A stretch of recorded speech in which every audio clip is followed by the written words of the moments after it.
long bed. I built. All right, I gotta ask, what's your name again? My name's Rich. So what's the kid? So these are our work shirts.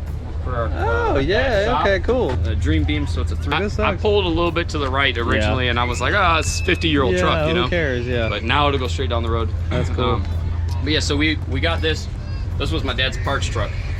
He needed a tailgate and an engine to build, basically. And it's like the American flag, buddy. That's good. So there's a story behind that. Yeah, kind of. I mean, yeah, it kind of came. It's a 73. Yeah. Because it's 72. Here, work truck, you know, better. You know, yeah. I'm actually a dork. I like. I was a dork before it was cool with the original stuff. And that's how I judge my fuel.